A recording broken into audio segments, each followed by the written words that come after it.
Olá a todos, boa tarde, sejam muito bem-vindos aí a uma sequência, essa nossa parceria aí com a Vancouver Film School. Eu estou aqui hoje com muitas novidades para vocês. Quero apresentar inicialmente aqui quem que está com a gente aqui. Eu vou começar aqui por cima aqui. O Paulo vai ajudar a gente a fazer a tradução. Olha só, gente, hoje a gente vai ter aqui a palestra do Christopher, que vai falar um pouquinho sobre o programa de Game Design da Vancouver Film School. E a gente vai ter tradução simultânea do Daniel Lucena por o link que está na descrição desse vídeo. Então, se você quer assistir a versão com a tradução, o link está aqui embaixo na descrição do vídeo, é só acessar. O professor Lipão vai ser o nosso interlocutor hoje aqui, vou ficar nos bastidores, e eu trago de novo aqui a Daiane e o Júnior, que são os representantes aqui, que estão no escritório Vancouver Film School, aqui em São Paulo. Obrigado por articular. A Daiane e o Júnior, eles sempre estão trazendo coisas novas para a gente, e a Daiane e o Júnior vão falar sobre o programa de bolsas, depois que o Christopher encerrar a fala dele, que vai durar uma média aí de mais ou menos meia hora, e aí a gente vai abrir um pouquinho para uns 10 minutos de perguntas, tá? Então, prepara as perguntas no chat, o professor Lipão vai fazer a conversão aqui, tá? Welcome, Christopher. Welcome to PUC Minas. Oh, thank you. Bem-vindo a PUC Minas, Christopher. É um prazer estar aqui. Okay. Does everybody hear me okay? Just checking. Pronto. There we go. All right. Can everybody hear me okay? Okay. Okay, excellent. Thank you. All right. Hello, everybody. Thank you for joining me here today. So I am Christopher Mitchell. I've been in the game industry for a long time now. That says 15 years. It probably should say 20 years by now, in fact. And I've worked as sort of a writer and designer, both technical designer and sort of like other facets as well, a bunch of video game companies. But I've spent about the last 10 years or so working at Vancouver Film School, first as an instructor and now as head of department for game design and also programming. So I sort of manage those two disciplines here at the school. And generally speaking, I'm pretty well versed in sort of the state of the game industry. So if there's questions about sort of related industries, so perhaps things like 3D animation or UI UX development inside the games industry, please do feel free to ask me questions. The worst I'll do is connect you with somebody smarter than me. Now, a long time ago, like properly a couple decades ago, I was supposed to be a lawyer. And luckily that didn't happen. I wound up a game developer instead, which is great because I would have been a terrible lawyer. Like everybody would have gone to jail or lost all their money or whatever. And these days, in addition to working at VFS, actually, before I get there, I suppose I'll cover this. Here's a couple games I worked on in the past as both a writer and designer here, a couple console titles I worked on. And when I speak with people, when I talk with students, I want to be as sort of brutally honest as possible about sort of the industry and, kind of career prospects and things like that. And I'll try to kind of prove that honesty now. So on the left here, I've got one of my games. And if I zoom in here on the box, you'll see that, like the water and the fire hydrant, like don't even line up. So there's millions and millions of copies of this mistake, like out there in the world. And hopefully now that I've seen this, we'll take that as proof about my honesty here. And something I really like about working at VFS, of course, is that, my students go on to have good careers, right? Like if you go look inside LinkedIn or something like this, you'll find my alumni, my former students working on, the sorts of titles that I have posted here. And indeed, generally speaking, you can sort of, do a search for the game company you're interested in and VFS, and you'll find my former students there, which is always really, really cool. It's tremendously heartening just for me as an instructor. Generally speaking, my students work in Vancouver and sort of the greater Vancouver area.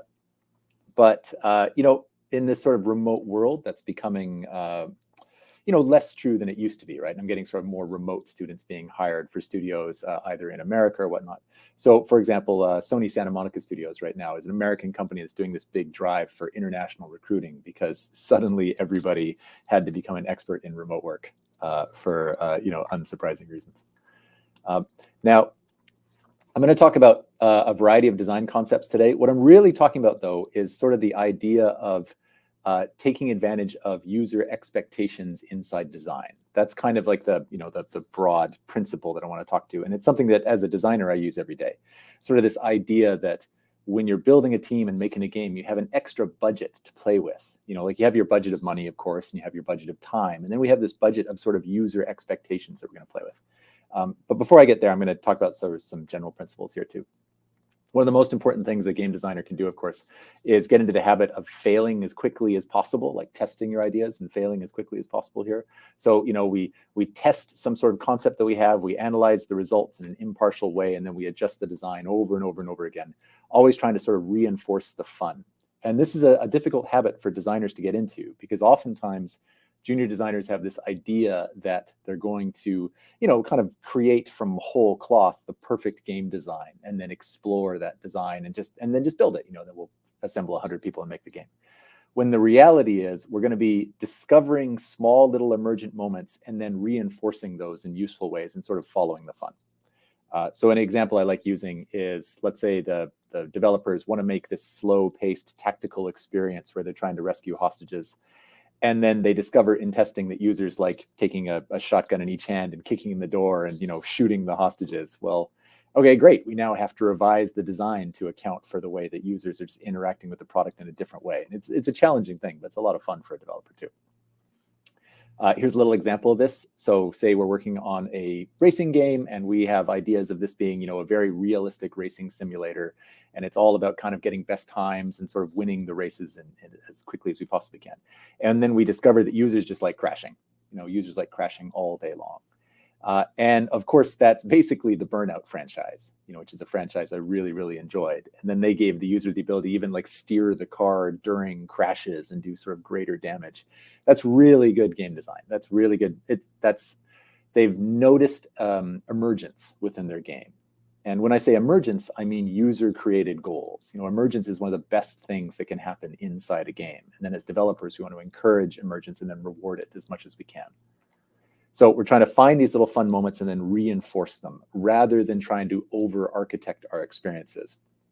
This is really different from working in film or something like this, where usually you have lofty artistic goals and incredibly strong direction from moment to moment. Now, there's some sort of basic terminology we should probably cover here. This is standard in the industry, I would say, right? But some of these points are perhaps a little fuzzy, like fuzzier than they should be. So we have to be a bit careful about this, in that we have mechanics that we have to deal with, we have dynamics that we have to deal with, and then we have aesthetics. And users and developers interact with these things in different ways here. So when I say mechanics, I mean just the individual components of the game. So the fact that I push an X button and I jump is a mechanic. The fact that a game is turn-based or real-time, those are both mechanics. The fact that a game has hit points, the user can take damage or can recover from damage or die. These are mechanics. They're things to be considered. Then we get dynamics, which are the things everybody gets wrong all the time, including students, I should point out, like my own students sometimes too, where these are cycling loops of the game. So typically very small little loops, like let's say 5 seconds or 10 seconds of gameplay here.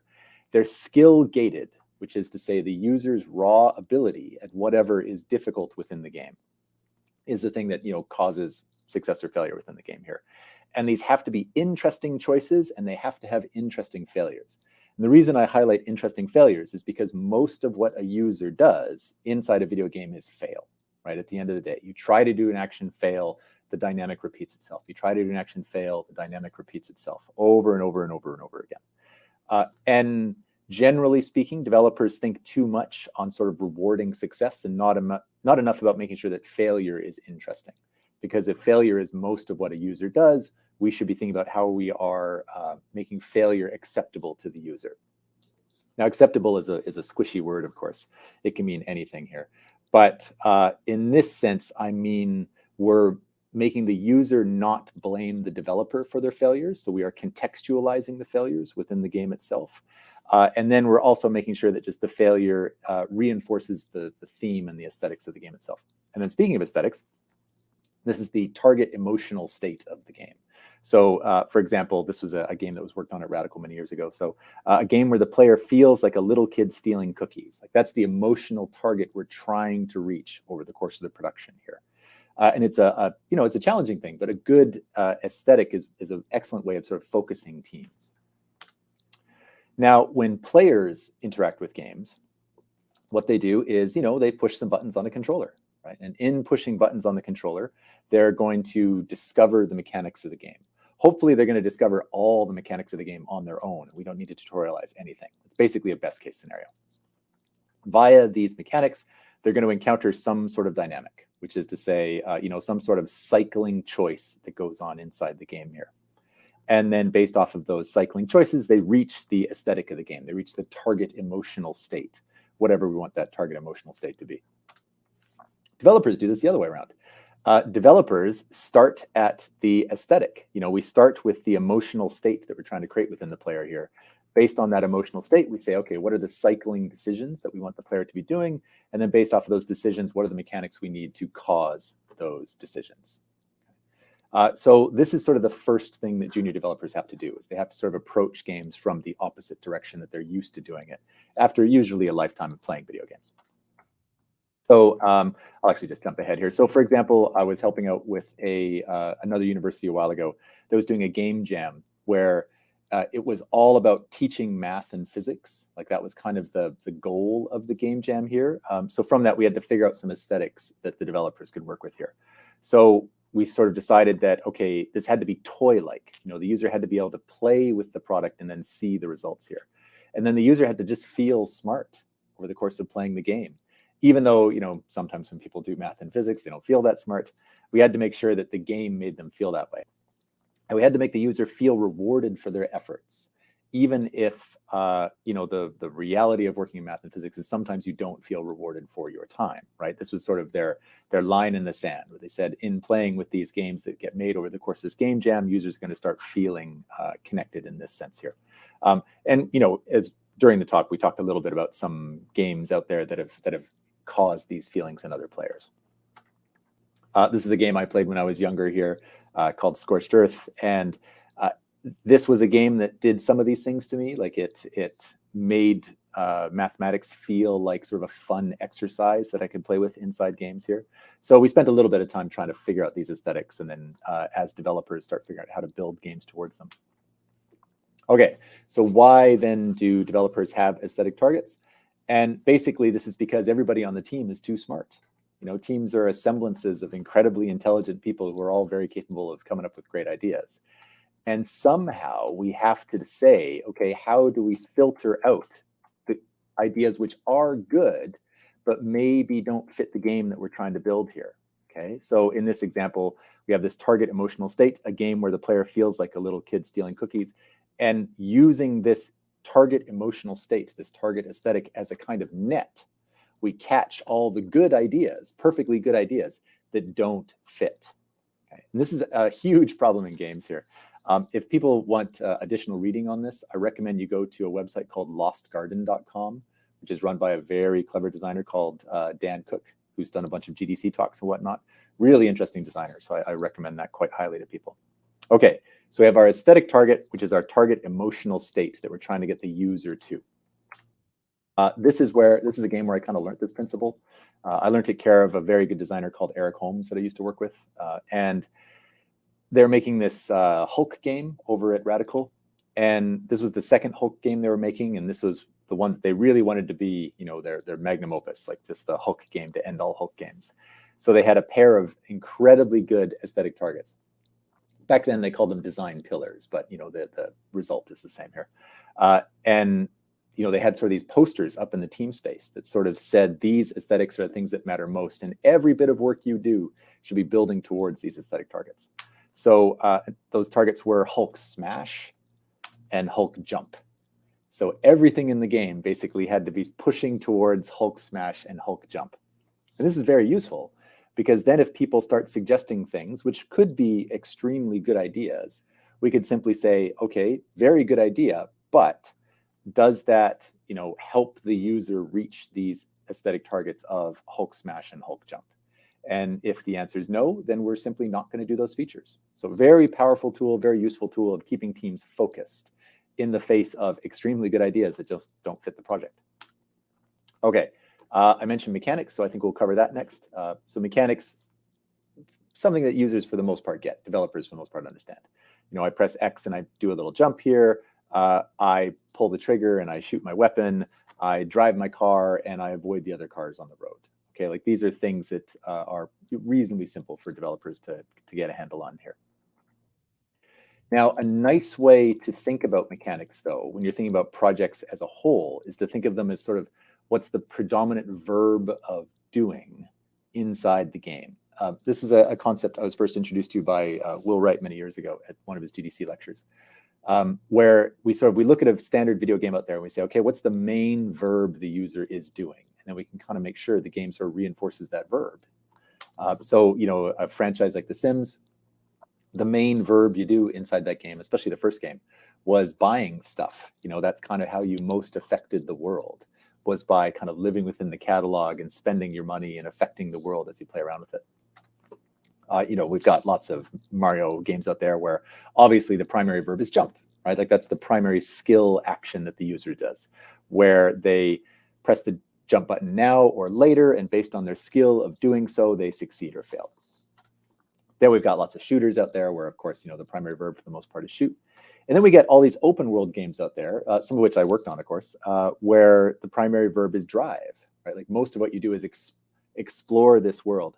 And students sometimes get confused on this one. They describe this as exploring, but explore isn't really the verb. Drive is the verb of this game. There's shooting and there's other things going on inside this game, but really it's driving that's at the heart of these franchises. And then it's fun to do a little experiment. And for this experiment, I went to a video game store kind of down the street from my office here, and I just took this photo. And then I divide the shelf into verbs.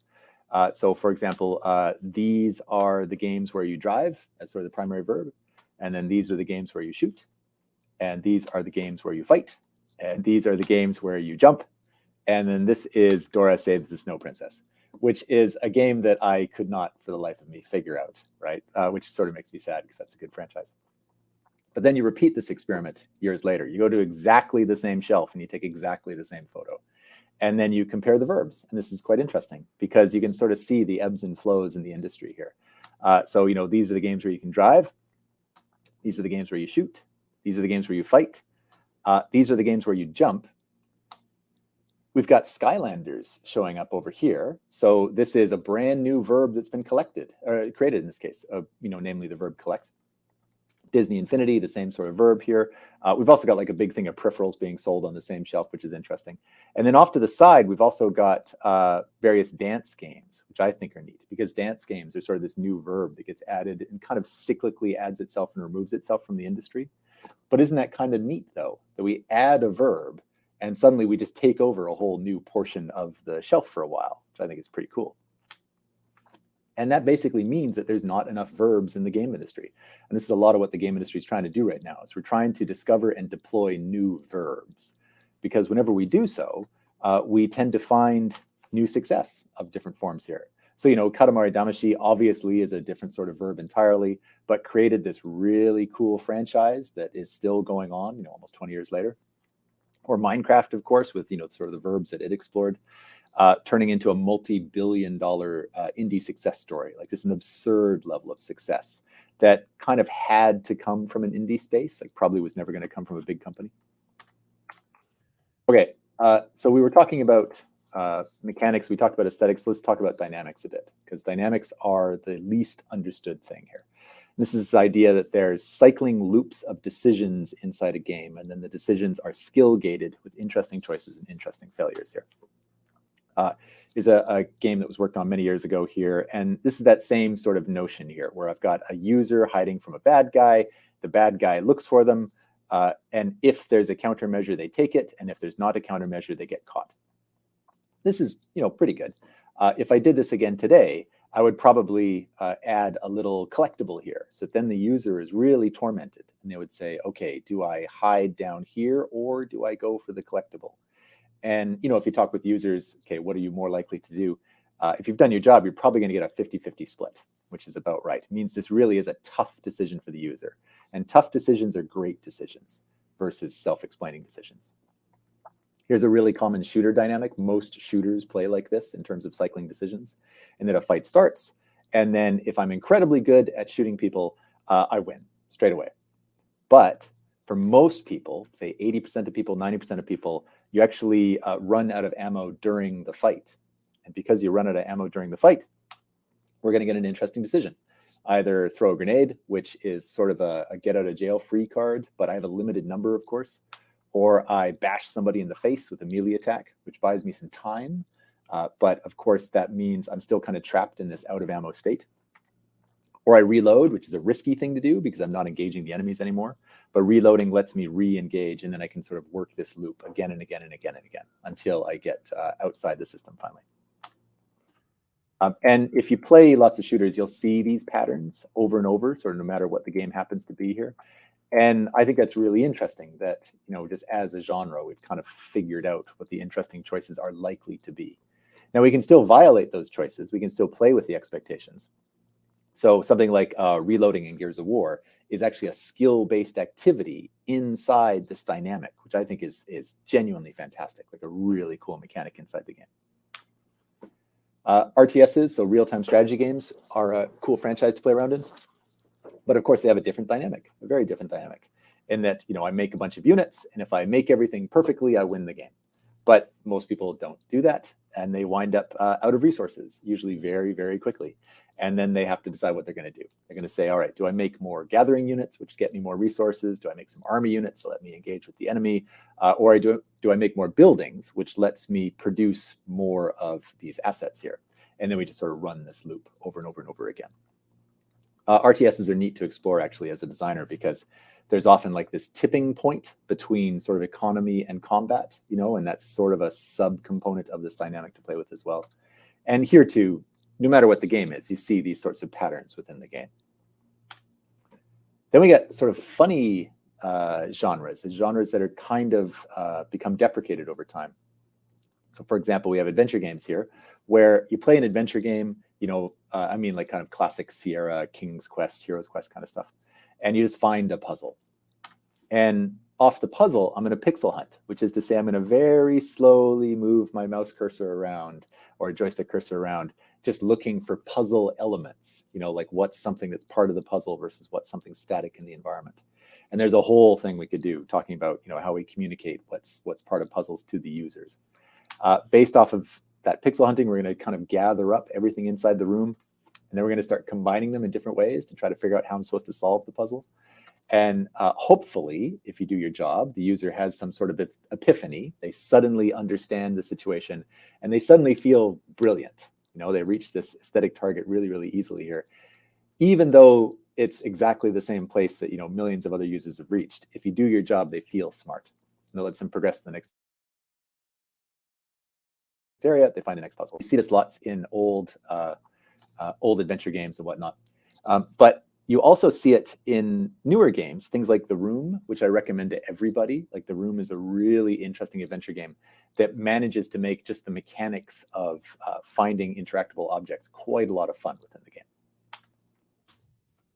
Now, if you're trying to figure out like what the verb of your game actually is, a really good tip is just pretend your game's 10 seconds long. Like forget about your crazy story and forget about your hero's dark past and all the rest of that. Just pretend your game's 10 seconds long, and suddenly you have to become brutally honest about what the mechanics of the game are, and by extension, what the dynamics are. So, for example, I'm making a shooter, and I shoot, the enemy shoots, and I dodge, and that's the dynamic. Okay, and every component in there has to be interesting somehow. Or I spend some money, which lets me build some things, and lets me send units to attack. Or I pixel hunt, and then I collect, and then I combine. And somewhere within these loops is the skill gate, the thing that sort of stops the user unless they're at a certain skill level. And then we have to think about failure and what we do in those cases. So in games like Metal Slug, for example, shooting is not the main mechanic, but dodging certainly is, because you never stop shooting and you're always dodging.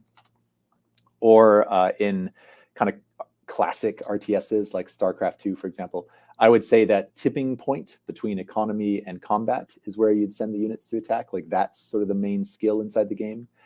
Or something like The Room, you know, actually collecting items within the game is where the core skill is. So we have a thought about what does success look like, what does failure look like. And we try to sort of, just as developers, try to put all these things in order. So we're trying to recognize what our aesthetic target is, and then based off of that, we're trying to figure out what the mechanics and dynamics should be that let us reach that aesthetic target. Okay, great. So that's all like the basic foundational stuff. And then we're going to talk about using expectations. So expectations we can think of as being a budget that the game developers get to spend. It is a good thing to violate expectations sometimes. You know, we have some sort of user expectation about what the, how the combat's going to play out, how the story is going to unfold, how to, use a particular puzzle element within the game here. And as soon as the user encounters any of these, they have the result that they expect, and then they have whatever the real result happens to be. And the trick here is that generally speaking, you give them the real result. Generally speaking, you give them the thing that they expect. But sometimes, 5% of the time, 10% of the time perhaps, you give them whatever the surprise is going to be. Sorry, I realize I said these backwards here. You get the likely result versus the real result. So sometimes we violate user expectations, but only sometimes. I'll give some examples of that. I like using sort of real world examples for this stuff versus video game examples. So I hope you feel the same. Here's a map of Vancouver. And if you were going to visit Vancouver, you'd probably get a map like this, because this is a pretty good map. It shows train lines, and it shows where one type of terrain turns into another type of terrain. You can see that here. I've got some forested areas here and here. Even though this is not important information, it's on the map. The scale is broadly speaking correct. If I'm over here, I know based on my distance from here to here, how far away this spot is over here. This is a pretty good map, but it's also a little bit of a boring map too. So then you say to yourself, okay, I like video games. So instead of using this map, I'm going to use a video game map when I visit Vancouver. I'm going to use this map. Now, this is a cool map, but this is maybe using expectations too much, right? We violated expectations too far here. Like, yes, it's cool to have a map that looks like a Mario world, but you can see that we no longer have kind of an accurate scale and position of where things are. We lost some train lines and bus lanes and whatnot. Like, if you use this map, you would definitely get lost. Like, just as, to take the metaphor a little too far, as developers, we've gone too far in terms of using and exploring expectations. Here's another example of this. And then I'm just going to show you a clock. And it's just a normal clock with an hour hand and a minute hand. And while you watch this, I want you to sort of ask yourself, what is the time? Okay, that's all. Just, and say the time out loud wherever you are as quickly as you can. Okay, we'll just do it like that. All right, so here we go. So what time is it? So 3, 2, 1, say it out loud. And I'll wager lots of you said 2:10, which is wrong. And then we hear a few more times, which is wrong. And then after a few tries at it, you'll say, oh, my mistake, it's 1:51, because these things are backwards. Now, by some standards, this is a bad clock, right? Because you look at it and you get the wrong time. But it's sort of interesting that because this is a bad clock and sort of consistently hard to understand, it actually turns into an interesting clock. And if you were going to buy a clock and you saw this clock next to other clocks, you'd probably be really intrigued by this one. You'd probably pick it up and explore it. You'd maybe buy it. Just a funny thought. So this is using expectations in what's maybe a good way. We've managed to make the clock interesting by violating user expectations of the clock. Inside game development, you see this all the time. So we've got a Mario game over here, and then we have the simply fantastic 2D game Braid over here. And for the most part, Braid is Mario, right? Like, for the most part, you move the same way, you go up and down ladders the same way, you jump on bad guys the same way.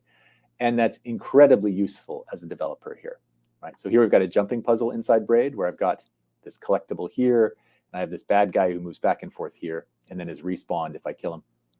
So the user looks at it and they say, oh, this is just like Mario. I know what to do.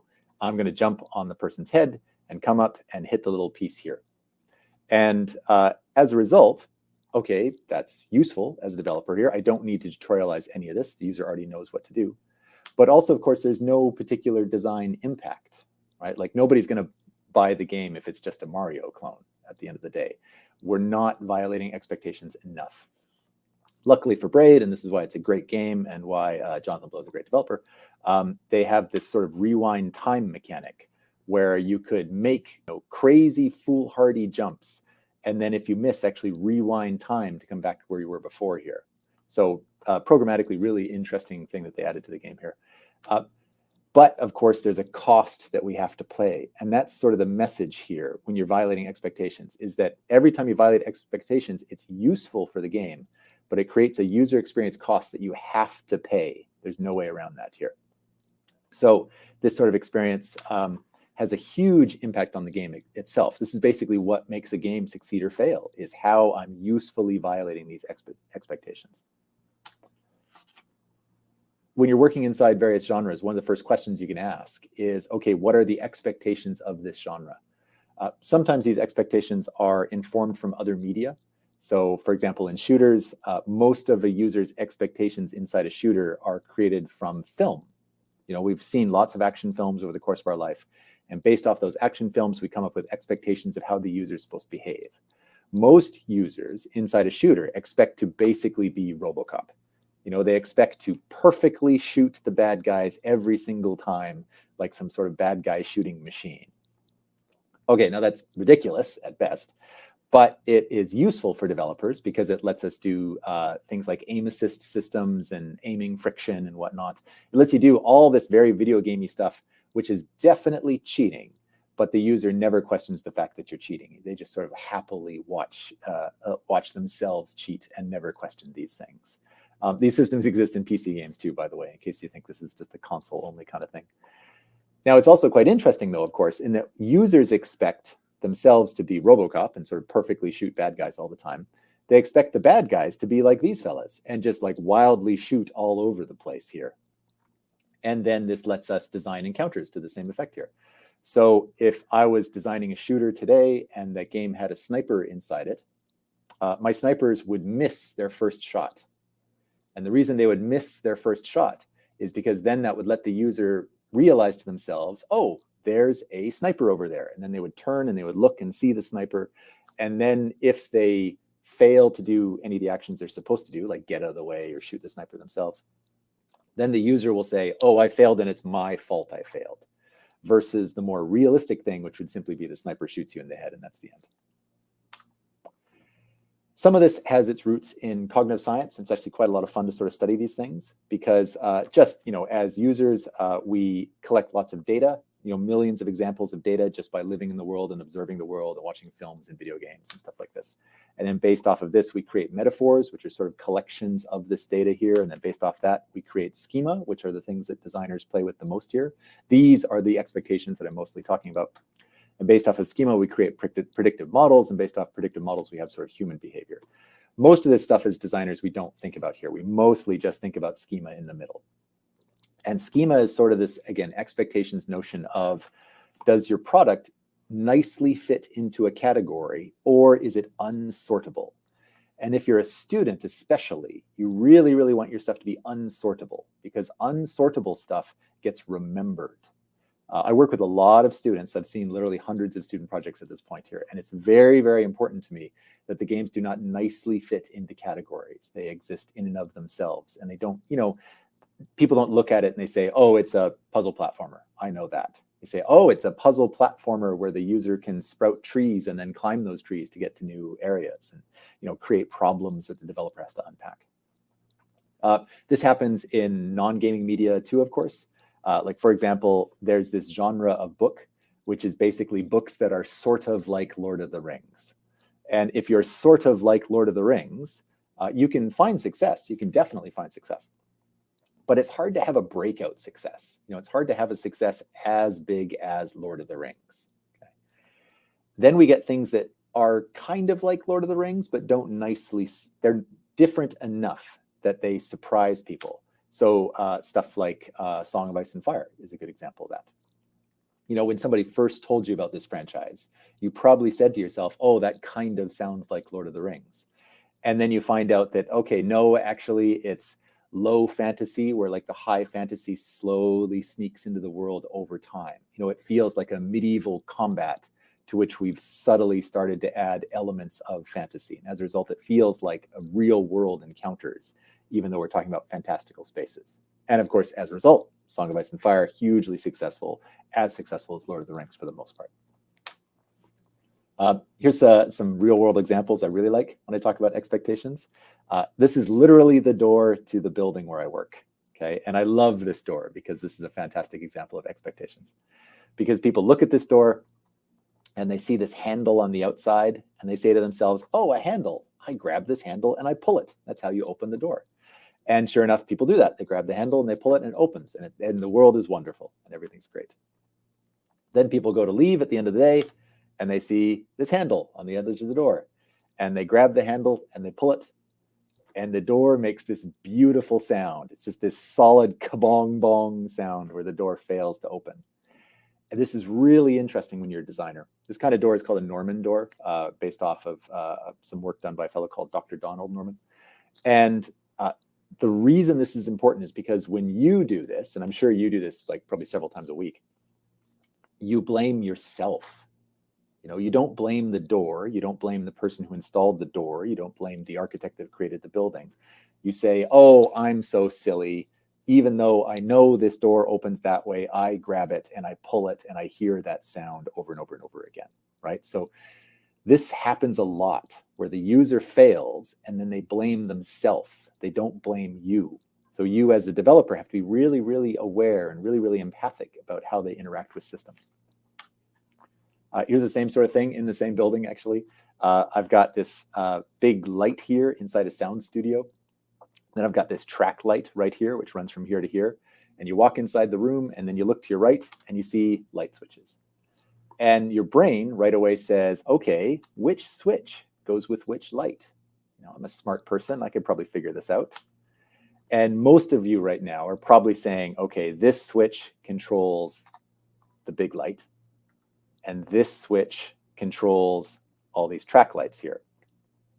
And for the big light, you're correct. Congratulations, you figured it out. For the toggle that goes up and down, that controls this light and this light only, and that's it, right? So obviously that's a bad thing. That is a failure of design, right? We have not anticipated how the user is going to interact with these things. If we were seeking more self-explaining systems, what we would probably do is we would probably arrange these switches to be in the same shape as these lights. So perhaps I would have like an L-shaped series of toggles and then the one switch here in the same position, something like that. So at a glance, it can become self-explaining. If you're not trying to violate expectations, you want self-explaining systems as much as possible. Okay. This idea of violating expectations, you do it in writing all the time, if you're, especially in comedy writing, in fact, because you've got the start of whatever your story node is, or even your single sentence, right? And based off of that, we get whatever the user thinks is going to happen at the end of that sentence or that story node or that paragraph or, that book in some cases. And sometimes you give them, whatever the punchline is, okay? If you start a sentence, the user imagines the end of the sentence. And if you give them a different end of the sentence that still is logical with the start of the sentence, that is a joke. Like that's literally how you figure out what a joke is. These sorts of dual narratives exist simultaneously and then come together at the end. Now, I just want to do a time check here because I've already talked for almost 45 minutes. Should I keep going or should I switch into Q&A at this point? Because I have a lot of content to get through.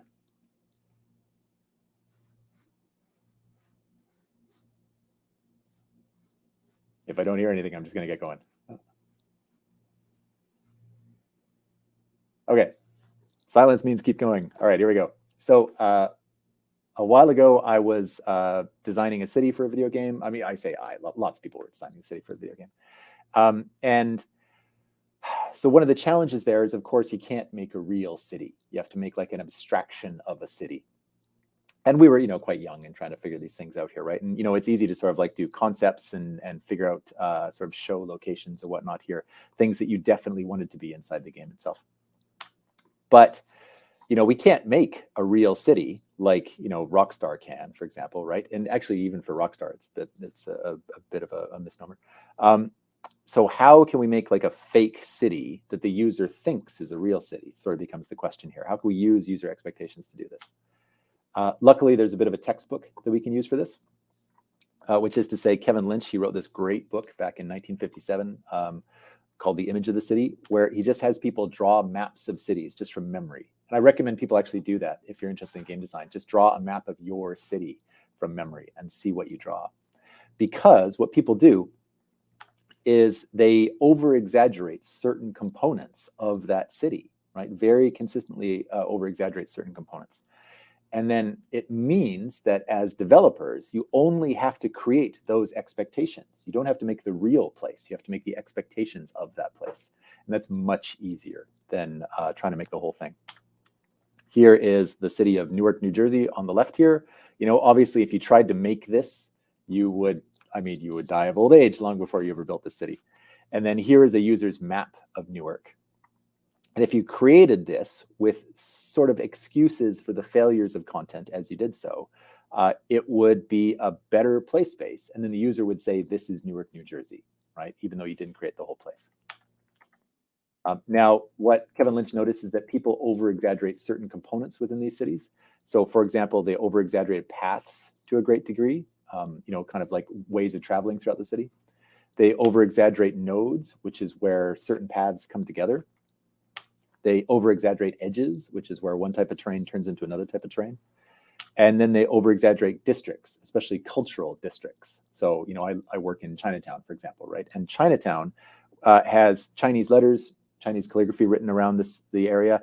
And the color of this neighborhood is also different, right? That's sort of one of the primary ways you differentiate districts is via color. But people especially overemphasize landmarks. Above all else, they spend a lot of time describing landmarks, which is really interesting. Because in your day-to-day life, landmarks don't do very much, right? Now, theme parks know this incredibly well. Disneyland and Las Vegas and places like this, they know this incredibly well.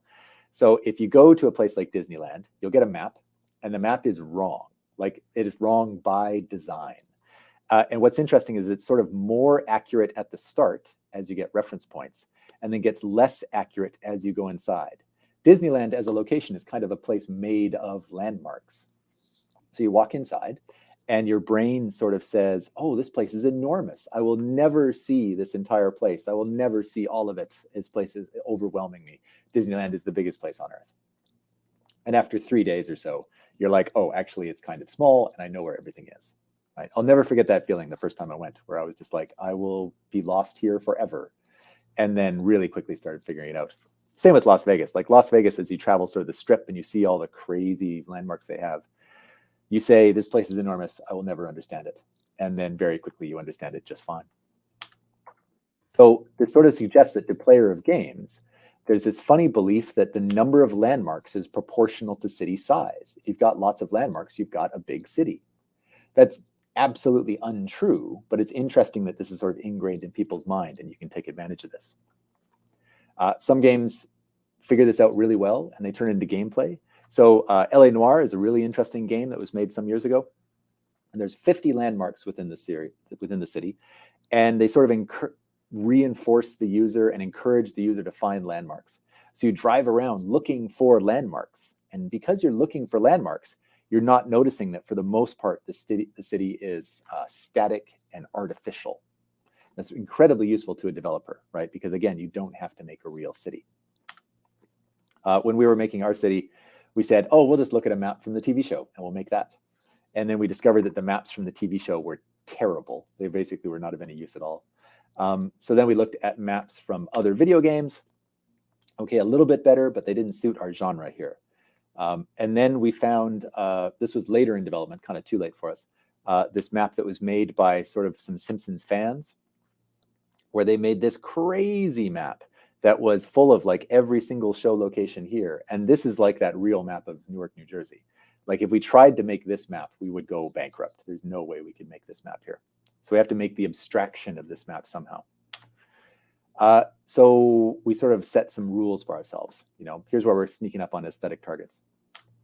Okay, well, first thing we recognize is we're making a driving game, not a realistic world simulator.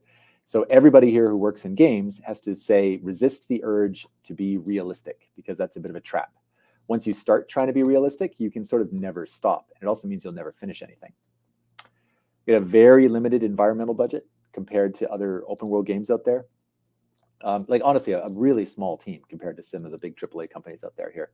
And we also had really tight streaming loading constraints here, which gives us really tight constraints on our track designs that we could do. But what we did know is we knew what a good turn was. And this is that 10 seconds of gameplay I was talking about before. So here is a sort of just a screenshot here, and note this shape.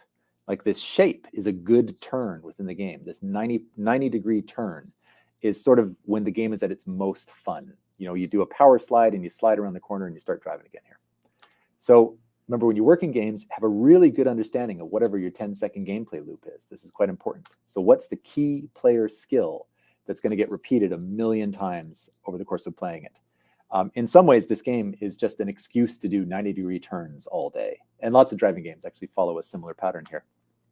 So the game is just an excuse to do that skill again and again and again. This is a map of the world. And you'll probably note that this map is not a city, right? Like this map is just a loop. And the fact that it's a loop is quite interesting. And in fact, it's a loop with like false choices within it. So here the user can turn right or they can turn left. And based off of this, the user would say, okay, I'll turn left here and then I'll keep driving here. And I'll go all the way around the loop and wind up where I started. And then they say, oh, I guess because of my decisions, I wound up where I started. You know, the fact that it is a loop is sort of delayed in their mind for quite a long time because it still feels like a city here.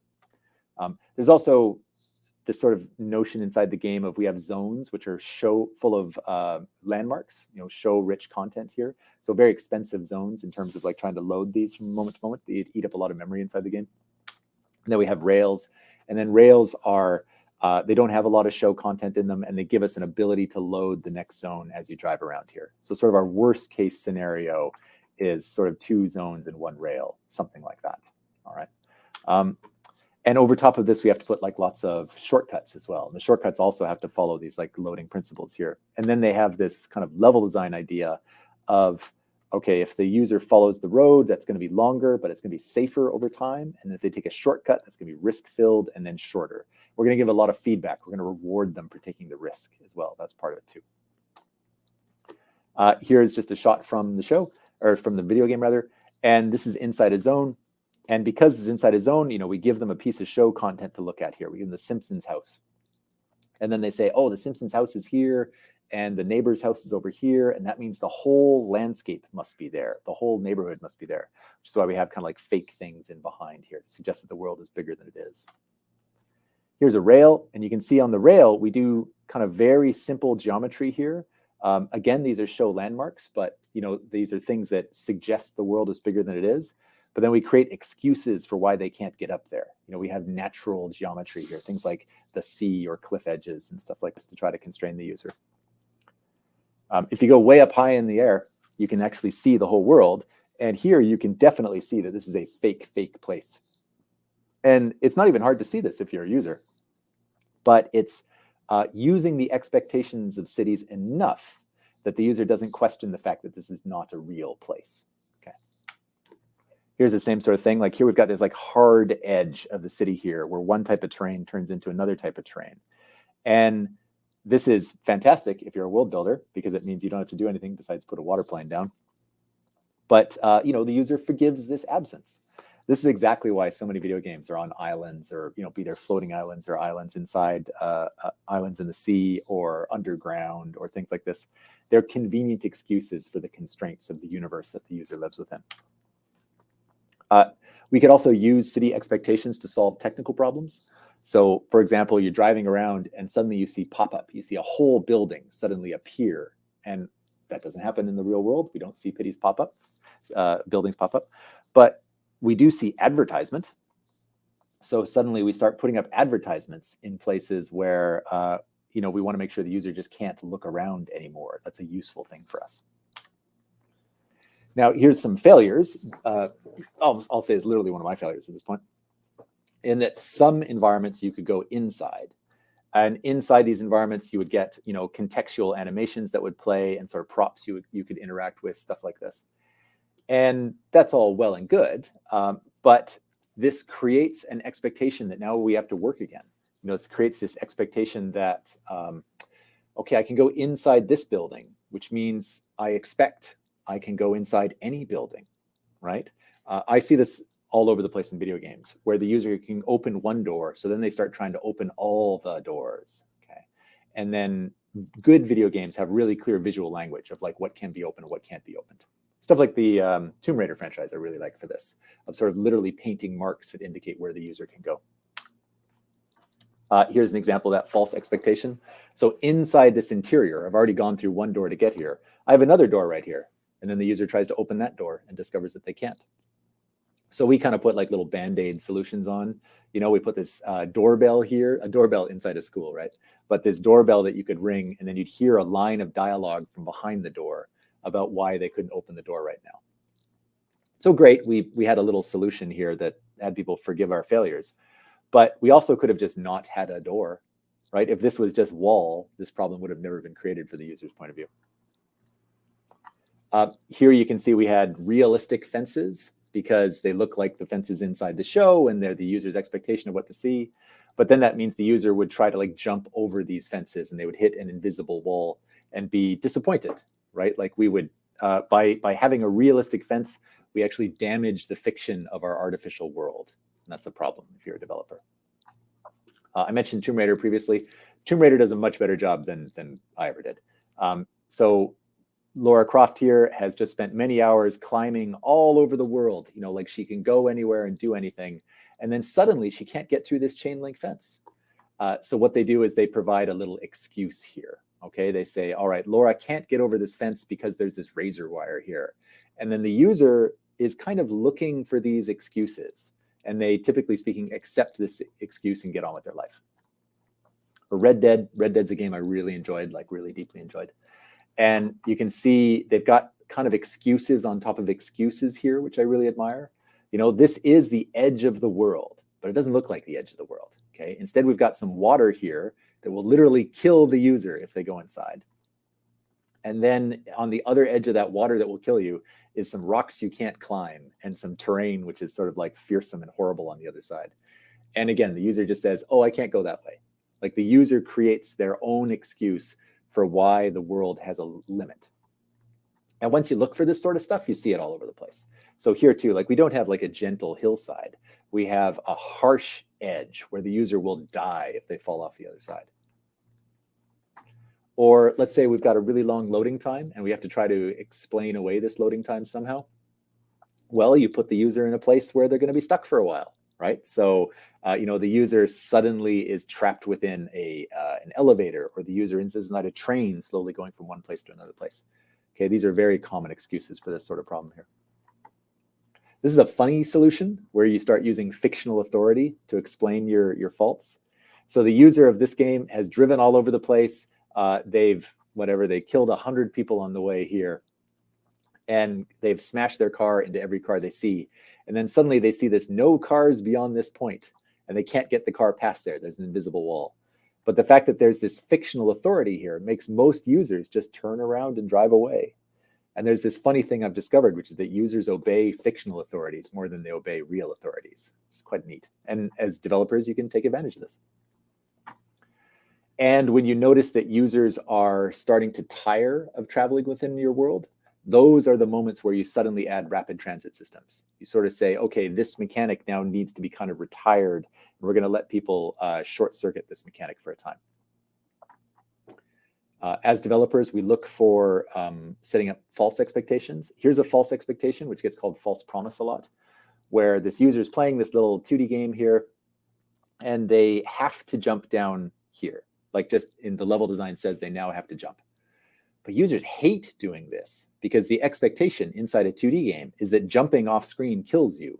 So if I have to do this sort of stuff, I have to then, you know, kind of breadcrumb people from one side to the other side. I'll give a quick example here from a mobile game. So this mobile games have very different design problems from, say, console games and PC games. Like people interact with mobile games differently here. And then as designers, you're supposed to anticipate what the user is going to do from moment to moment. Luis, did you have a question or a comment you had to do? I see you've jumped in. I see a camera's been turned on.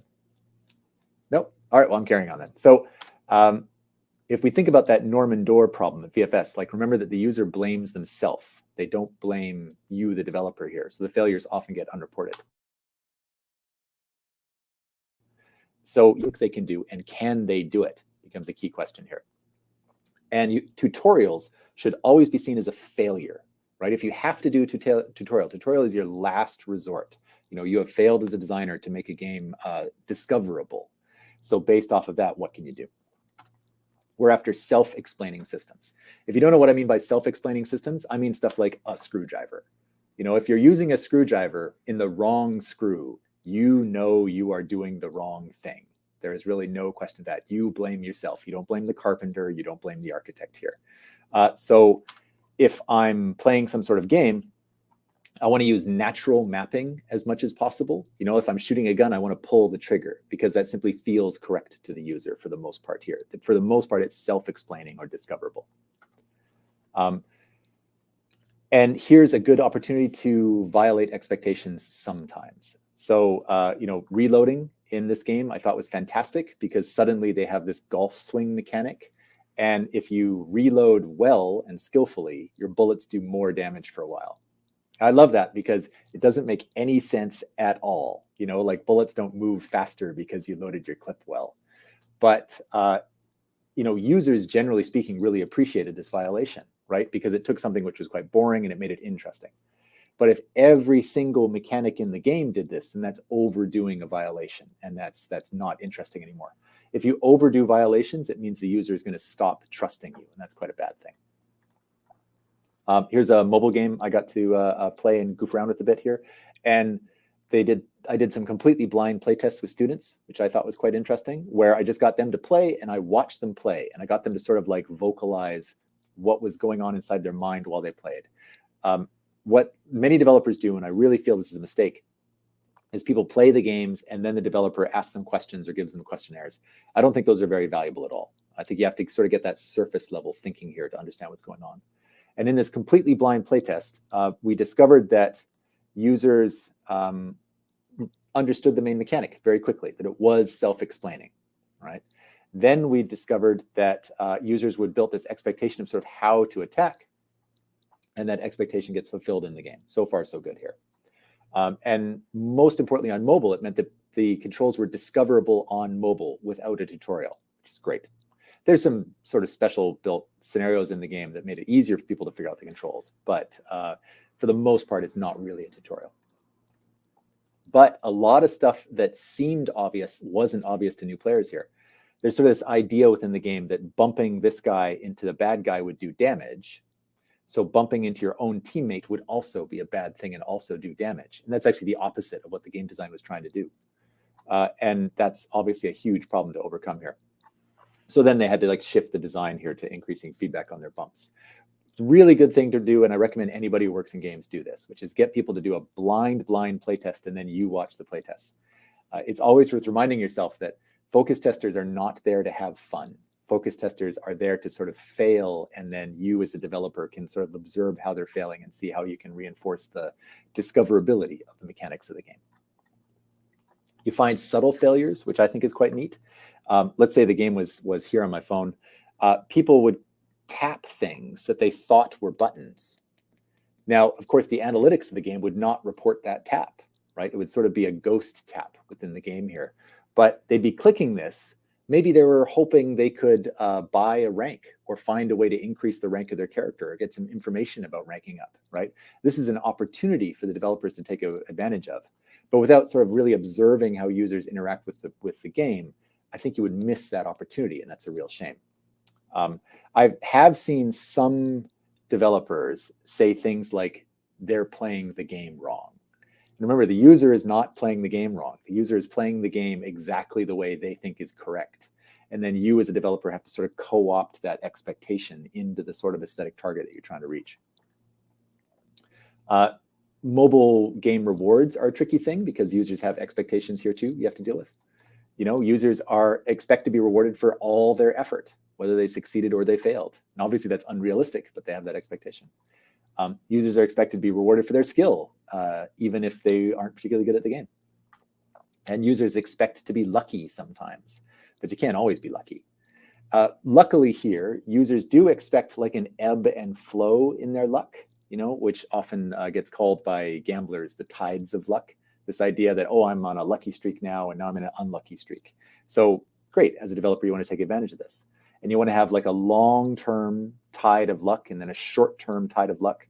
and then sort of a combined term where these things stack on top of each other and lead to, funny peaks and troughs, rather than just a consistent schedule of lucky moment, unlucky, lucky moment, unlucky. Some games fulfill expectations almost perfectly, right? So Clicker Heroes, which is just a simple clicker game that I really like, rewards expectations. Like a click gets you 1 click worth of output over and over and over again. A game like Super Hexagon, your skill of the game turns into rewards of the game every time.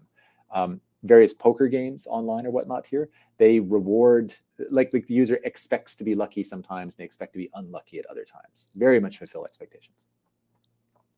Then you get violations of expectations. A really low amount of effort in an online poker game can turn into a big payout, and indeed more commonly than it would in the real world. Okay, this is useful violations. Or big franchises like World of Warcraft, the way that they sort of like lower content down to users over time means that even lower skilled players will eventually get really, really cool stuff. And then same with like lots of mobile games. Lots of mobile games out there will let you violate luck sometimes, right? And you can guarantee a lucky moment, either by buying a lucky moment or having actions in the game that cause these lucky moments. Here's probably my favorite example of violating expectations of all times, which is this old game called Eternal Darkness. Really interesting game made by a Canadian company like 20 years ago or so. And inside this game, they sort of had this insanity meter that would fill up based off of what happens within the game. The idea being is that you would let this like lower as much as possible, and you'd finish the game as sane as possible. But they noticed that users would become insane as quickly as possible here because they like being insane more. And then they were smart enough to reinforce this, which I thought was great. This kind of is what polish is, right? Recognizing user emergence and reinforcing it. So inside this game, if you play it and your sanity is too low, you become too insane. First of all, they start skewing the camera a bit, which is a violation of expectations inside a game. One of the main expectations of a game is that you don't mess with the camera. Here, it's hard to see here, but the user's head is actually exploded in this scene because they do playing the game, and then suddenly they turn into a zombie and their head explodes. And then they would bookend this with flashes of white before and after. And then the character would usually say something when they came back to sort of the real world. And they would say, "What is going on?" So they would make it really clear, we just violated your expectations right now for fun, but now we're back to normal. And that's very important, right? That if you're going to violate expectations, you make it clear what just happened. The game would sometimes pretend to delete your save games, which is a wonderful violation. Like no user thinks like, oh my God, the game is pretending to delete my save games. So everybody would fall for this, right? And at first they'd be terrified, and then they'd laugh, and then they'd love it. Sometimes the game would throw up pretend blue screens, like the game itself had failed, and then flash white and come back again. So that's like a violation of expectation right down to the hardware itself, which is cool. I'll give you one example of a violation which got me, like 110% got me. I'm playing the game, I'm having a good time, and suddenly the volume for the game like dips down to nothing, and it says mute on the bottom corner of my TV. So I say, oh, I sat on my remote. So I start feeling around trying to find my remote. And then the game flashes white and my sound comes back. And I realize that I haven't owned a TV that says mute since like 1995, right? So they're using my expectations of what TVs do to sort of build this feeling that I'm insane within the game. Really cool stuff, right? This is reasonably cheap, these sort of violations of expectations too, which is why I encourage developers to do this sort of stuff here. Here's a little Steam game I found, which does this. So you're playing this game. It says, choose a name for your game. Choose wisely, as it can't be changed later. So the user writes changed later. Okay, to which the game says, haha, very funny. Like they anticipate the fact that lots of people, when they read this text, will actually write exactly that. Then it can't be changed later. Please type another name. So you type another name. And the game says, I'm getting sick of you. So then it says, choose a name for your game, choose wisely, as it can't be changed later. So you type the name wisely, and the game ends and disappears, which I think is great. Like it actually, it pretends it's sick of you. Really, you're just doing exactly what the developers kind of hoped you would do. Very cheap, but delightful. Okay, so if you're working on a video game or a film or a book or anything really, right? We want to gain attention for the product, and we want to surprise the user. So we're going to violate expectations sometimes. Standard systems, which is to say things like controls and whatnot, should usually be left standard, and then don't tutorialize those systems. And that's sometimes very challenging. Like sometimes people, their first reaction is to immediately tutorialize the system. You as a developer, you've got sort of a budget for violations, whether you're designing something or writing something or building something or using technology or what have you here. And overusing those violations means the user or the reader or the viewer will stop trusting you. And losing trust is basically like the death of your product. But you do have to violate expectations sometimes if you want to have any reasonable success at all. And this is, I would say, extra true for students, because students are trying to stand out a little bit in a world where there's lots of highly similar students and lots of other people trying to break into whatever technical or creative industry they're trying to break into. And that's the end of my talk. So I'm Christopher Mitchell. I've got my email up there if people have questions, cmitchell@vfs.com. And then I've got my Twitter up there if people want to follow there. Luckily, I can keep going if there's questions. Don't actually know how many people are watching the talk. Oh, man. Oh, boy. Yeah. Hey, Christopher. Hey. Oh, man. Thanks a lot. It was amazing. It was, man, you went so much further than I thought you were going to go.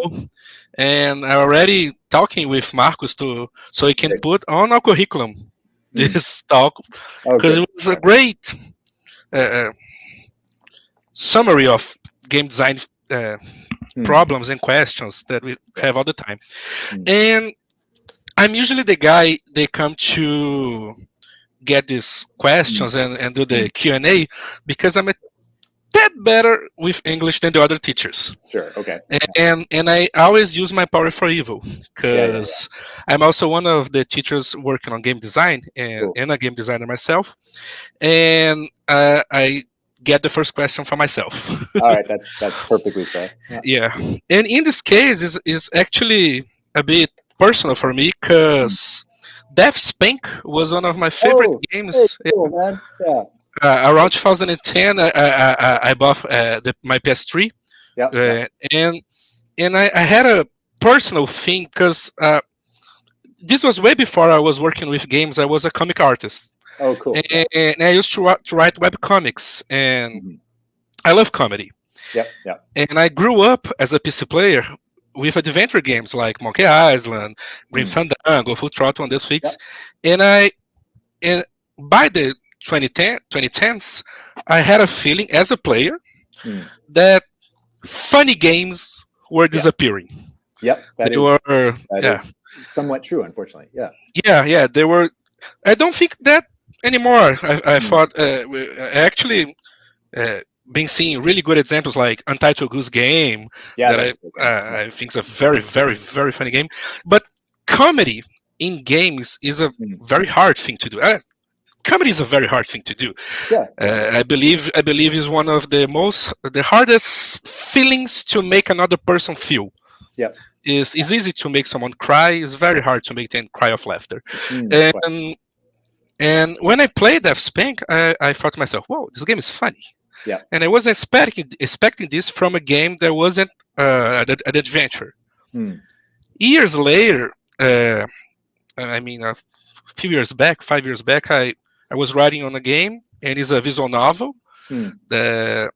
And it was I tried to write comedy for this visual novel, and I got in a lot of walls, not from writing, but from thinking game design from a comedy perspective, because comedy is not a mechanic, but it can be. I believe it. So I just want to hear your thoughts on that as a game designer and a writer. Like comedy is a challenging thing to work in. I suspect because like people often don't understand how difficult it is to do, especially game developers, right? Like lots of game developers say, okay, like we'll just have the designers do the writing for it or whatever, right? And like they don't really take the challenge of writing it that seriously. Coupled with the fact that users of the games then immensely care about comedy to an overwhelming extent. And if you have something in there that you want to be funny, but they don't think is funny, the reaction is like it's kind of insane, the reactions you get from people. Like if you want something to be scary and it's not that scary, users will barely say anything. Like it's sort of a non-event. But if you have something in there that you want to be funny and it's not funny, the user sort of reacts like, well, why would you do that? Like, why don't you just put in more funny stuff? Stop doing unfunny stuff and do more funny stuff, right? Which I think hugely misses the point of how difficult it is to do. Yeah. Right? I would say, just as a writer, like writing comedy is a lot more mechanical than than people expect, right? And oftentimes when I do comedy writing, I still sometimes do comedy writing with friends. Like I really like to have that notion of, okay, if I start a sentence or I start a funny scene or something like this, I have to violate whatever the start of that sentence suggests if I want this to be a funny scene at all. You know, like that's what setups and punchlines are, right? So I'm working with a few people right now on some funny things, just, you know, among friends. And sometimes like jokes just take too long to happen, right? And that's the biggest bit of feedback I'll give most of the time, is I'll just say, like, look, your premise is great, but you've got 2 whole minutes here of just continuing the premise. Like, how about just say a sentence, let the user's old mind fill in all the backgrounds here, and then just cut straight to wherever that violation of expectation is supposed to go, right? Like let's say I'm telling a joke about Brazil, for example, right? Something like this, right? So the second I say the word Brazil, the user is going to have like whatever their expectations of what Brazil is supposed to be.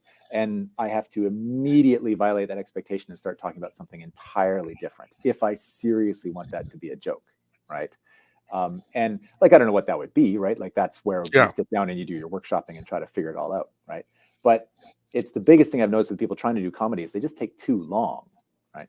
There's a Canadian comic who called Norm Macdonald.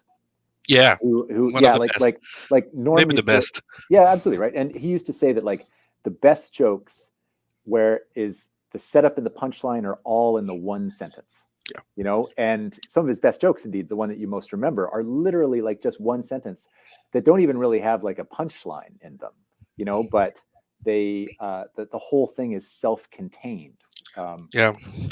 Sometimes they even take some time so you can understand correctly. You do go. That's right. That comes from down up. I love Norm, man. Yeah, and video games, I think, suffer for this somewhat. Like, you know, I've done a lot of comedy video games, in that kind of the trappings of being inside a video game just take a long time, you know, in terms of like, he says something, he's, you know, like we do these conversations like bounce back and forth, which in a film would be like a 2-shot or something like that, right? But inside a video game, it's just kind of like more laborious. And as a result, it's just kind of harder to do compared to, you know, like let's take God of War. Like God of War, brilliant game, really, really good. But trying to imagine it like as a comedy is sensationally hard, because all the things that made it work as like an action title and sort of like an epic storyline kind of fall apart as a comedy. And I just find this like very interesting, because video games are infant media.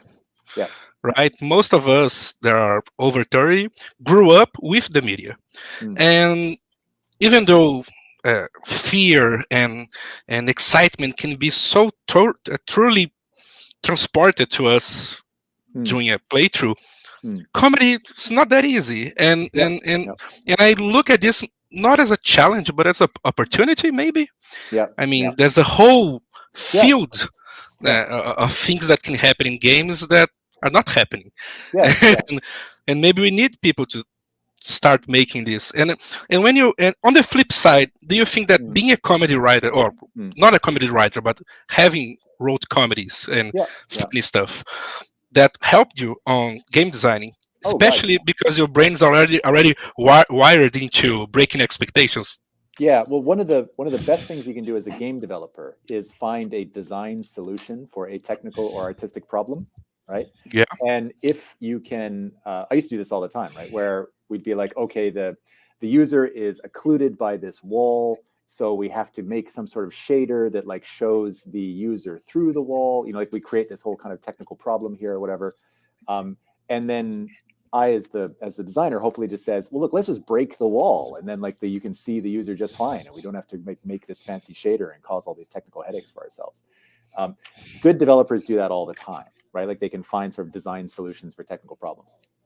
If your design solution is then like actually kind of delightful or funny in some capacity, then like that's it. Like you're hired, you know, like you're a rock star in the industry here.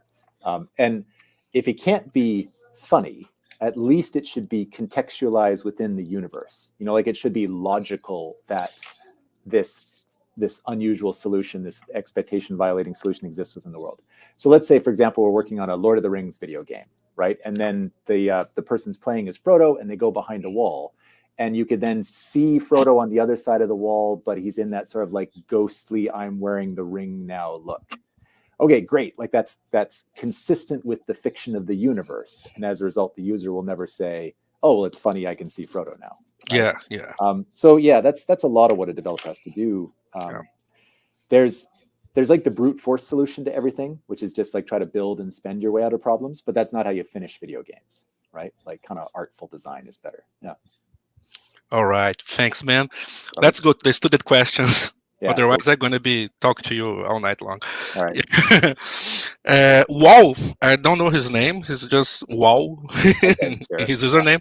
He asked, at what point it becomes not interesting anymore to explain or not explain to a player if an action is or isn't possible? Okay. So that's a really good question, because that's sort of that test of like, is something discoverable by the user? And if it's not discoverable, what can you do to make it discoverable?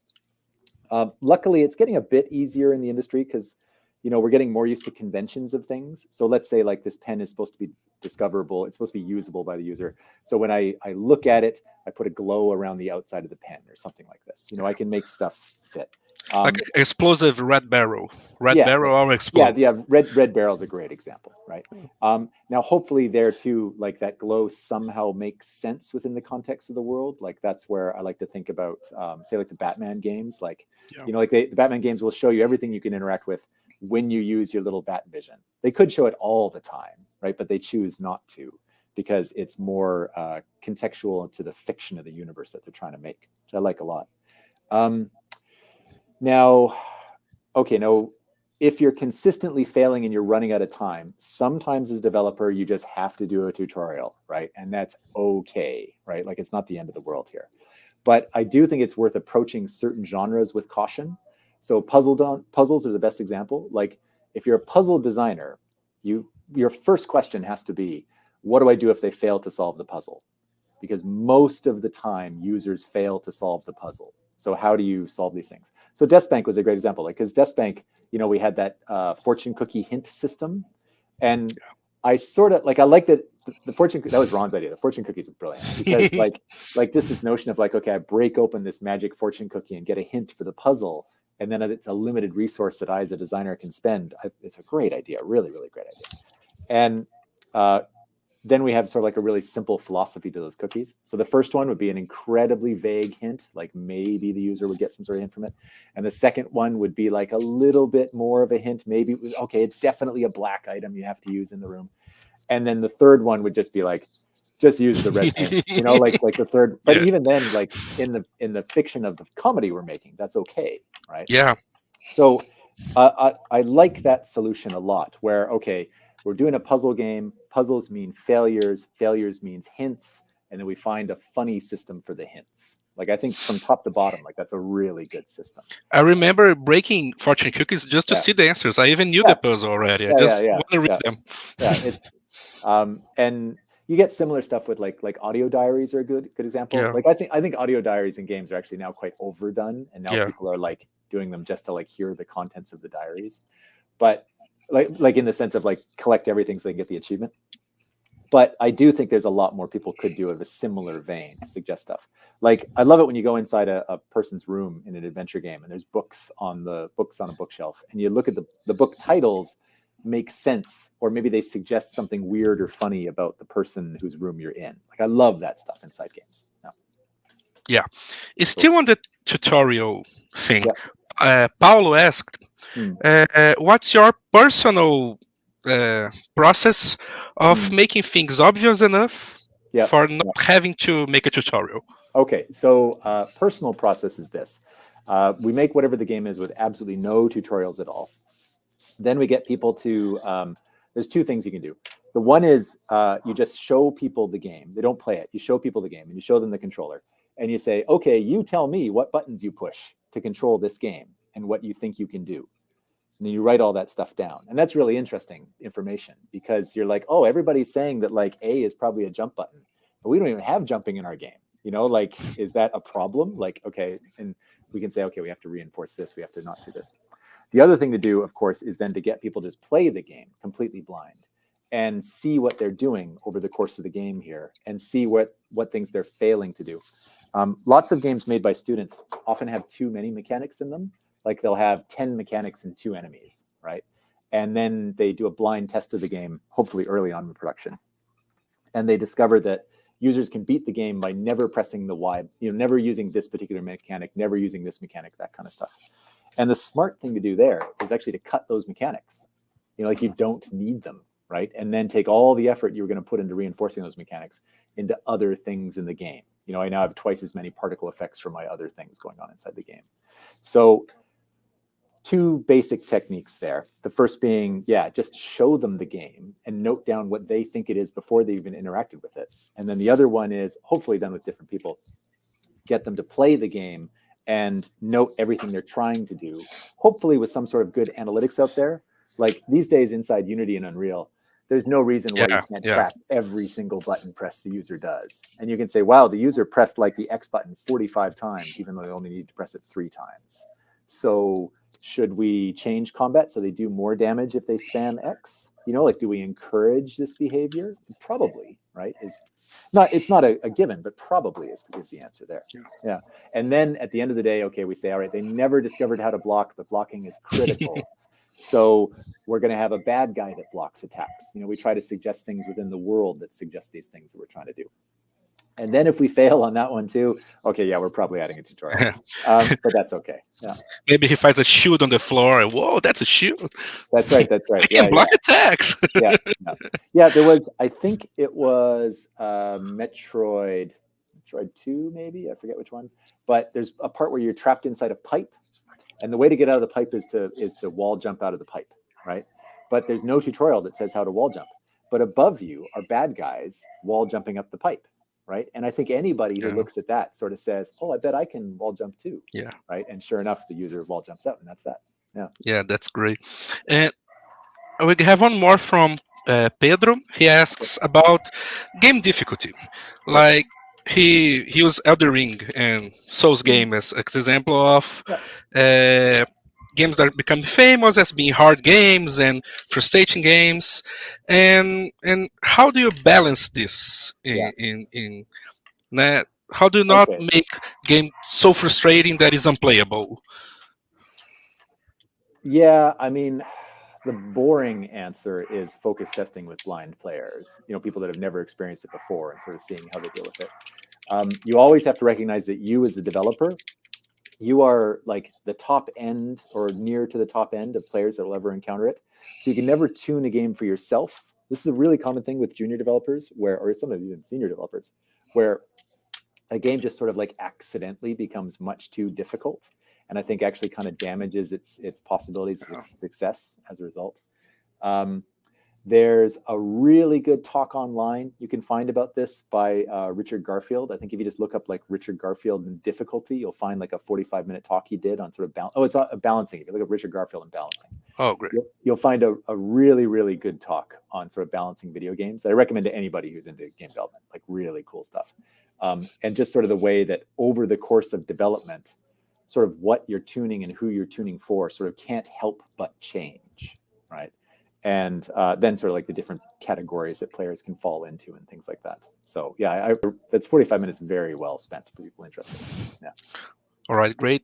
Let's see if you have any more. Just one quick and easy last question from Lucas. How far do you go to, make the players feel good without compromising your game view? Oh, okay. That's the old hard question, right? That's a great question, right? And I'm actually of the opinion that, okay, while you have your aesthetic target, like the emotional state you're trying to go for, some developers do have an incredibly strong feeling of like, this is the design vision and this is exactly where they're going, right? And I actually am a proponent of more or less the opposite. Like, I think developing games is a discoverable art form. You know, like, you are, whether you know it or otherwise, over the course of production, you will make discoveries and you have to reinforce those discoveries. And that's more important than whatever your design vision was. Okay. You know, we're not Citizen Kane, like we're the cameramen filming Citizen Kane, you know, like we have to point in the right direction. This gets complicated though, because over the course of production, sort of our ability to act on design insights collapses very quickly over time, right? So like at the start of a production, we have a really strong capability to like pivot and reinforce things. And then after a time, that sort of like eats away until at the end, we can only make like really minor adjustments to the game. And that's quite challenging. So generally speaking, I don't think developers should be doing like heavily architected developments. Like, I don't think a heavily architected development will turn into a good experience in most occasions, right? Maybe in some like whatever 6-year, 8-year crazy expensive development, right?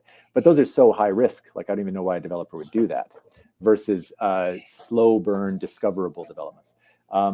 Coffee Stain Publishing is a publisher I really like, that a lot of the games they've published are tend to be like small teams, slow burns, where there's kind of a place they're going and there's goals, but they're definitely reinforcing the successes of those projects. Okay, they're the publisher of games like Valheim and Satisfactory and stuff like that. Like, games I really enjoy.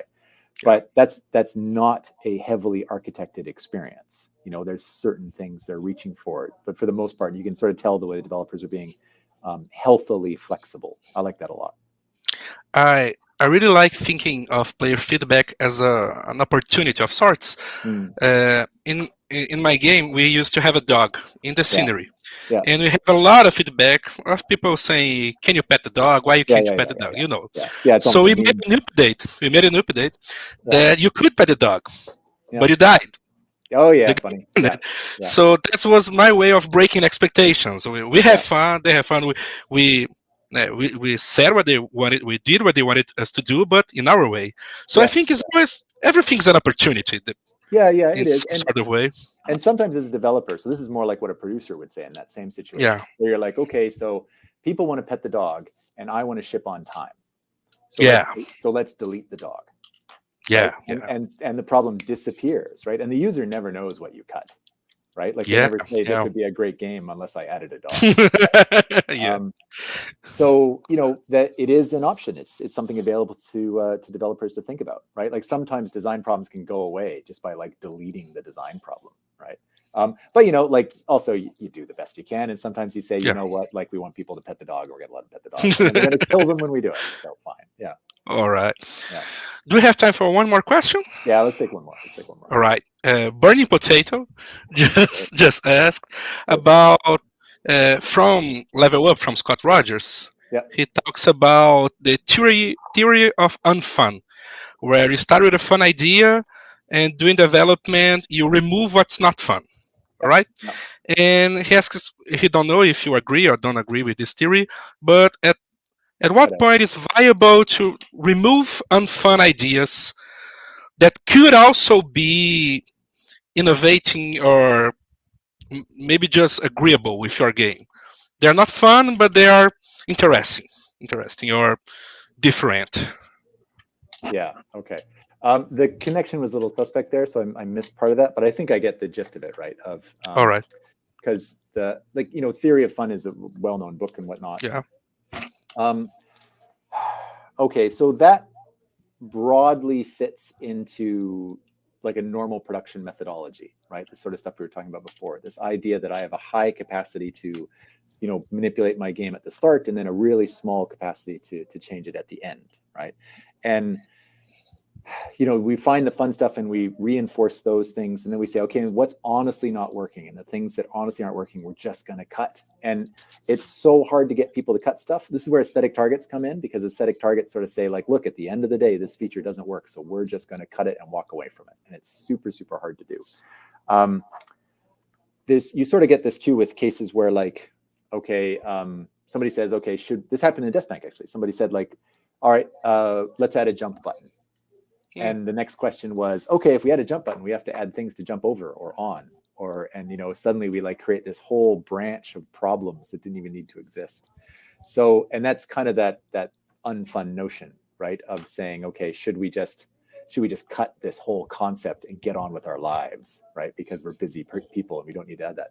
In that specific example, yeah, we just cut that whole conversation off and never even explored it. And like the game didn't suffer for it, right? Yeah. So I definitely do agree, but in the sense that early in projects, it's still possible to. And I almost don't mind the idea of even in team spaces, like having this as a physical thing in the team space somewhere that says like, yeah, in the first third of the project, we're going to fiddle with this a lot. At the end of the project, we're not going to fiddle with this very much at all. There's a website I recommend to people called lostgarden.com, which is a really good website done by Dan Cook. And he talks about this sort of notion quite a lot in there, the idea of like declining ability to act on design insights. And cutting content because you don't find it fun is an expression of that, right? You sort of say like, I've got this great idea to make it work. And this clever people on the team say, we could also cut it and we're finished today, you know, and then we can polish the stuff that we're committed to finishing. Really tough to do, incredibly tough to do, but like good developers do it all the time. Yeah, actually, franchises like FIFA and whatnot are a good expression of this, because when they work on FIFA, the team kind of they work on things and they try to polish the game and they try to introduce enough features to make, you know, the next release of FIFA really interesting, and then they hit whatever the critical date is, and at the critical date, anything that's still in progress just goes to the next FIFA. You know, they're just like, that's it, we're done. This is a machine, and no, we're not going to stop the machine because you want to have whatever customizable balls or something, right? So, yeah. All right. Thanks again, Christopher. This was amazing. DevSpank was the first game I 100%ed on. Oh, cool. PS3. Yeah. Yeah. So let's get Diane. Great. Thanks. Hi, everyone. So I will talk in English first so I can thank Christopher once again for joining us.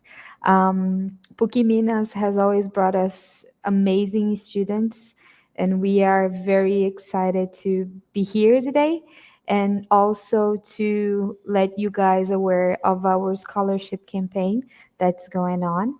So I will thank Christopher once again for your time. We have talked about 30 to 40 minutes, but since Christopher is amazing and Pookie is amazing, we are 1 hour and a half with this talk. So it was pretty good, pretty awesome. And while we were talking about it, I was just thinking about the games that I've played.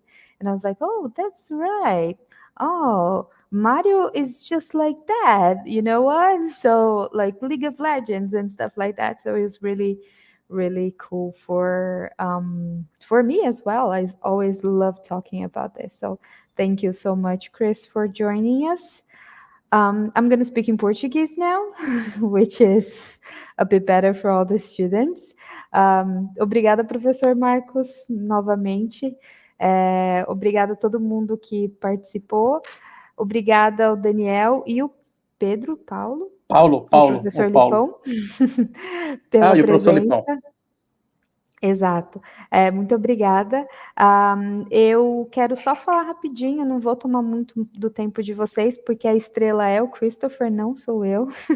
Eu sou uma mera participante aqui. Falar sobre a nossa campanha do edital de bolsas que está acontecendo. Nós fazemos algumas campanhas durante o ano, e esse ano a gente trouxe novamente a nossa Latin America Talent Scholarship. Eu vou dividir com vocês no chat mesmo. E eu acho que eu não posso dividir no chat. Oh my God. Pode cola nesse chat privado que eu coloco lá no YouTube para eles. Porque eu tô com os dois abertos, né? Eu tô com um olho no peixe e outro no gato. É assim que a gente faz. E esse edital, nós temos o curso de Game Design, 3D, VR, AR, Sound Design. Também colocamos cursos de Digital Design, de Sound e de Programming disponíveis. Vai ser um edital que vai acontecer até o dia 14 de abril, perdão, até o dia 15 de abril, então os alunos têm até essa data para fazer a aplicação. Os meus contatos estão nessa landing page que vocês vão ter acesso, então se surgir qualquer dúvida referente ao edital em si, é só entrar em contato. Os ganhadores serão divulgados em maio, provavelmente na primeira semana de maio, eu estou falando aí do dia 2 de maio, e eu espero ver ganhadores da PUC, inclusive, tá? A gente já teve alguns ganhadores no passado também, né? Alguns dos nossos top students são da PUC Minas, então eu sempre fico muito contente e ansiosa de ver o trabalho de vocês. Então, por favor, apliquem, quero ver tudo que vocês estão fazendo e vai ser um prazer poder ajudá-los em todo o processo. Daiane, eles já receberam o flyer, receberam o link, né? Receberam um vídeo nosso falando exatamente isso, né? Que inclusive até a Helena entrou agora ali no chat, eu estava vendo que ela chegou. A gente tem a Gabi, né? Que também já ganhou. Então, assim, a gente quer continuar essa ponte aí com a Vancouver Film School, mandar os alunos para o Canadá. Então, assim, a gente só tem a agradecer, assim, demais. Eu estava aqui, o professor Lipão já estava no WhatsApp aqui falando assim, guarda essa gravação que a gente vai subir essa gravação lá pro Game Design, para a disciplina de Game Design nossa lá, que vai ser muito legal como referência. Muitos alunos, é importante, o professor Lipão me lembrou aqui, que muitos alunos do EAD, né, à tarde eles trabalham, né, e o turno da noite é o que eles conseguem ver as atividades, então provavelmente os alunos do EAD vão ver essa gravação aí, né? Alguns alunos também comentaram comigo que estavam fazendo um curso, então vão assistir a versão gravada. Então, se você está assistindo essa versão gravada aí, gente, não perde tempo, monta o portfólio, faz a submissão, tenho certeza que vai ser, assim, muito bacana para vocês e a gente só tem a agradecer essa parceria, agradecer o Christopher, tá? Acho que, Lipão, acho que eu falei tudo, você quer falar mais alguma coisa? Eu acabei de ver a Helena no tá no chat, ela acabou de... ela tá no chat aqui. Eu colhei os links lá no chat também, acho que chegou aí para todo mundo. Legal. Eu tô lendo ali, o Vitor tá falando que tá economizando já para poder ir para Vancouver Film School. Com esse dólar a 5,6 aí, né, tem que realmente economizar, né? Deixa eu só abrir um parênteses agora, porque essa semana o dólar caiu, ele estava 4,20, agora ele foi para 3,41. Então, porque é o dólar canadense, né? Melhorando. Exato, gente, por favor, não me coloca na mesma bacia do dólar americano, não, por favor. Oi, gente, legal. Nossa, olha, foi bacana a gente ter tocado nesse ponto aqui, porque, por exemplo, eu mesmo não sabia, eu achava que a conversão era no dólar americano, né? Então, não, gente... sempre dólar canadense. Bacana. O pessoal tá pedindo o Twitter do Chris. Chris, is it okay for you to share your Twitter account with us, please? Yeah, sure thing. The students are questioning. We are doing StreamYard, but broadcasting to YouTube, so we have a direct link to YouTube, and they are going crazy over there. Okay. So all right, here we go. So, please share your Twitter on the private chat. That's cool. Pronto, gente, consegui o Twitter dele. Eu vou colar lá no chat. Então, acho que para encerrar, Thank you, Christopher. Don't worry about it. My pleasure. Many thanks to talk about game design. In Compton, you see many students of PUC Minas in Vancouver Film School. Oh, that'd be great. Daiane, obrigado de novo pela parceria. Professor Lipão pela mediação e também agradecer novamente por trazer aqui o Paulo e o Lucena por terem feito aí a tradução e a transmissão, tá? Muito obrigado.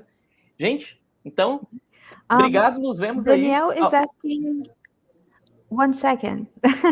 Daniel, I was just asking if please you can send us later some of the links you suggested we check. The Richard Garfield talk, and the a website you told us as yeah, well. I didn't manage to catch that. This is probably my favorite design website here by Dan Cook called lostgarden.com. And then Dan, of course, has spoken at many GDCs and whatnot over the years. And his talks there are always fantastic, like genuinely great stuff. And just to make it easy, I'll find that Richard Garfield talk for you because I think it's a phenomenal talk, and it really sort of speaks to the different categories of problems that people can have when they're balancing video games. So it's well worth your time. Yeah. Is this the one I'm sending here? Yeah, maybe I just dropped it in the chat here. So okay, thanks. Okay. Yeah. Just explaining. Eu só tinha pedido ele para pegar os links para vocês das coisas que a gente não conseguiu pegar durante a tradução. Tava um probleminha de retorno aqui. Aí eu vou pedir os professores para disponibilizarem esses links para vocês, viu? Ok. Bacana, Luciano. Então, finish? Nope. Yay! Daiane, obrigado a todo mundo. Gente, fiquem então com Deus. Nos vemos aí nas próximas transmissões. Vancouver Film School vai estar com a gente lá na mostra de jogos, no nosso seja, Eu vejo vocês na sala do LoL mais tarde. So if you guys playing League of Legends, add me. I'm kidding. I'll see you later. All right. Okay. Thank you very much, everybody. Thanks, Chris. Thanks, Chris.